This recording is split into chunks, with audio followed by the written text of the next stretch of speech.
Butterfly. I'm Alyssa. I live in the house over there.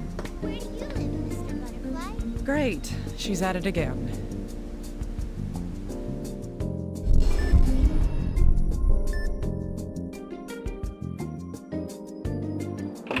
Hey, kitty girl, what are you doing?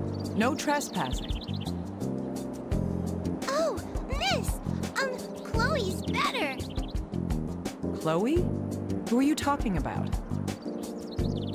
Chloe's the kitty you helped. Now she comes over to play. Glad to hear it. In any case, you're not allowed here. Hey, Miss. What's your name? Me?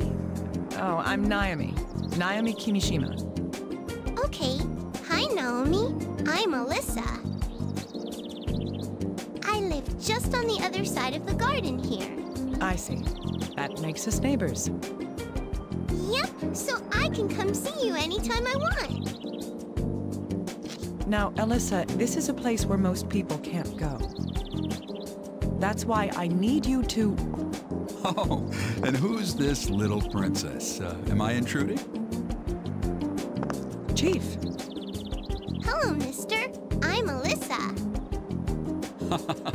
Hello, Alyssa. I'm David. Excuse me, but can I borrow Naomi for just a moment?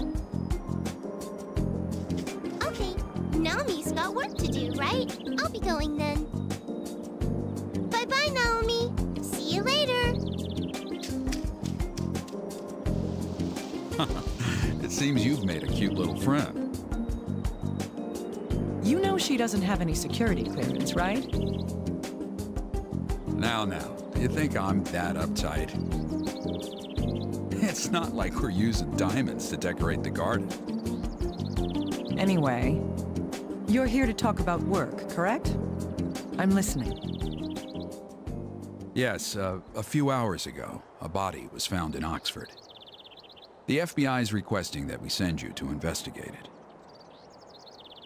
Me? Is there some crime involved? It's our job to determine that. What do you say? This is my duty, isn't it? I'm on it.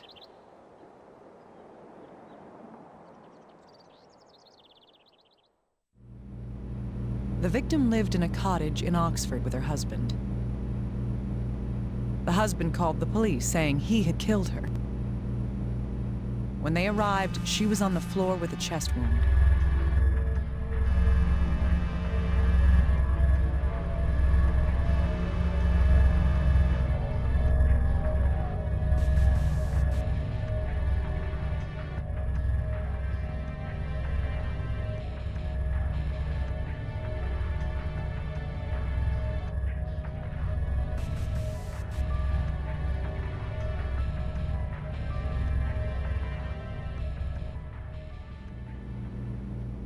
I accept. The FBI thinks the husband may not be telling the truth. All right. Let's discover how this tragedy played out.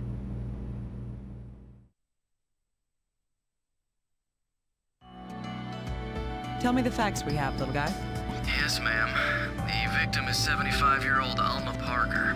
Her husband Joseph called the police late last night. On arrival, they found her body, stabbed in the chest. The husband was in a wheelchair, holding a bloody knife. Joseph's account is that they had a fight that escalated. A man in a wheelchair stabbed someone who could walk? That's what he says happened. Find out what you can about the murder. I'll check the body. Right, please get started. The dead tell no tales. And if they do, nobody listens. Only the dead who haven't died yet can discover the truth. Let's begin. Show me how your light was put out.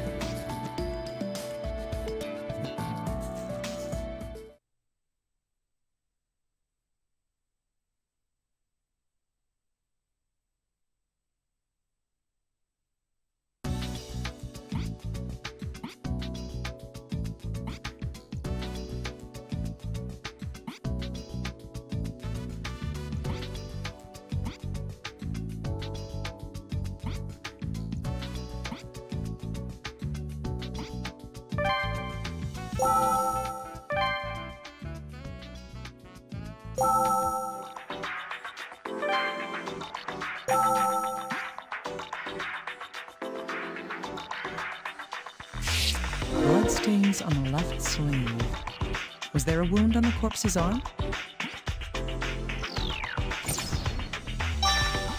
It could be the murderer's blood. This needs to be investigated further.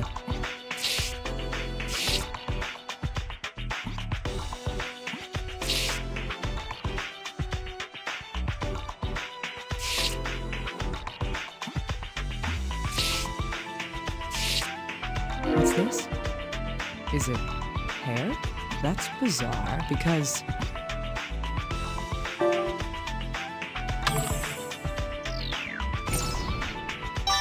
Indeed, the victim and the suspect reportedly both had white hair. I need to send this in for analysis and identification.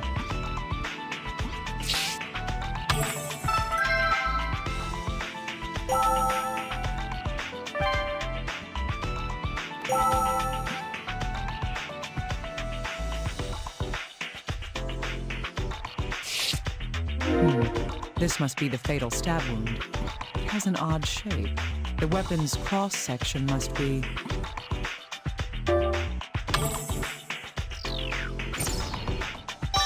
Right. The weapon must be shaped like a cross. That weapon most likely penetrated the heart and killed the victim. What kind of weapon has a shape like that?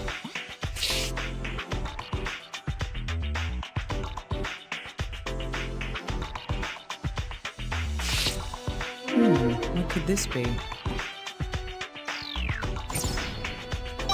I've never seen a bruise like this. Is it something congenital? This is internal bleeding. It might have been caused by something pressing against the palm. It would require a great deal of force to leave this mark on the victim. Was she struggling against the murderer? Or is there a different reason behind it? This stab wound is small, but it's rather deep. There's a wound with a similar shape, but it's a different size.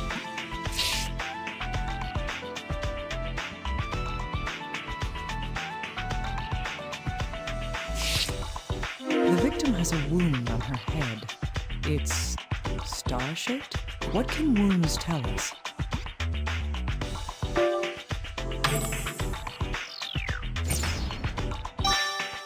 Yes, we can figure out the shape of the weapon that inflicted them. Still, a star-shaped bruise. What kind of weapon would leave that?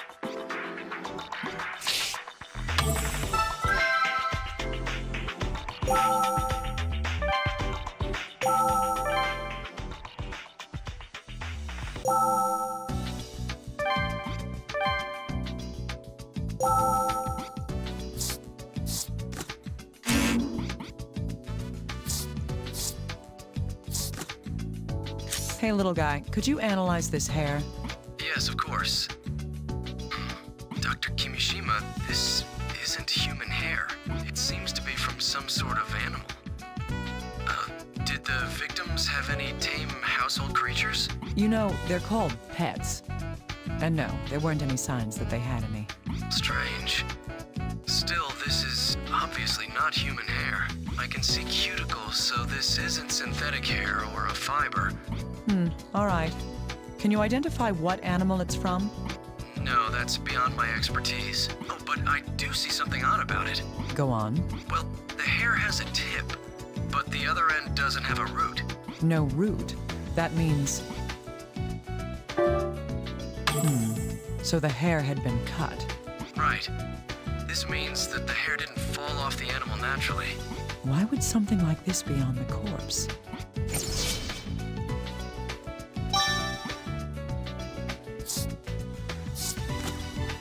Dr. Kimishima, do you need an analysis? Well, I'm not here to ask you out on a date. Just look at these. Okay. Are these bloodstains? Yes, they were on the victim's left sleeve. That's odd. This blood isn't the victim's. What do you mean?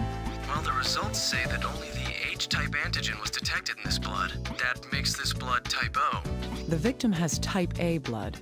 What about her husband? He's a suspect. He has type O. Does this mark him as the culprit after all? Let's not start jumping to conclusions. First, let's check to see if the husband is injured. If this blood came from him, he must be wounded.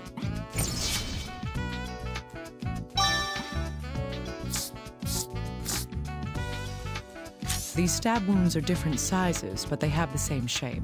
We can deduce that these wounds are connected by...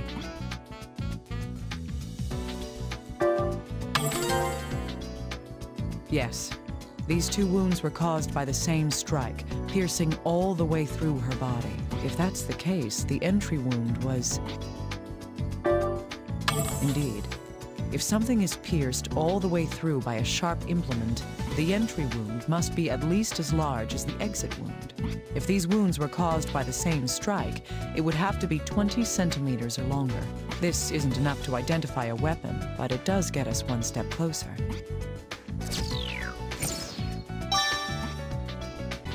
Little guy, can we determine the shape of this weapon? I think so, yes. I'll need some information, though. What can you tell me? How big is it? Well, it's at least... 20 centimeters. It's shaped like a cross shape. Does that help? Yes, thank you. We'll have the results in a moment. I see. This isn't a cutting tool, like a knife. It's like a spike or a spear. Something meant for piercing. So, a stabbing weapon. I don't like the looks of this. Right. This isn't your usual murder weapon.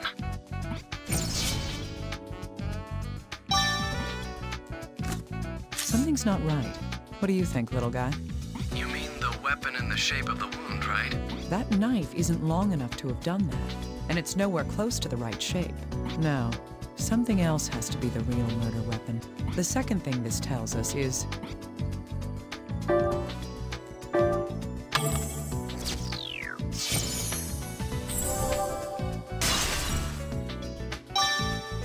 I agree.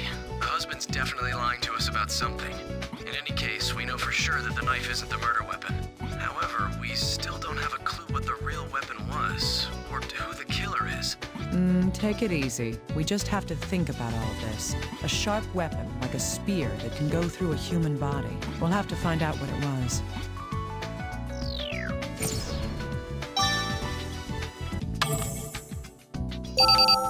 Ah, Dr. Kimishima. We're done interrogating Joseph. Joseph? You mean the victim's husband who confessed to the murder? Yes, he just keeps saying that he killed her. We've got nothing to go on. I'd like to hear the recordings myself anyway. I want to know if the blood on the victim's sleeve was his or not. I've already sent you the data. You can examine it whenever you want. Yes, I'll do that. Thank you.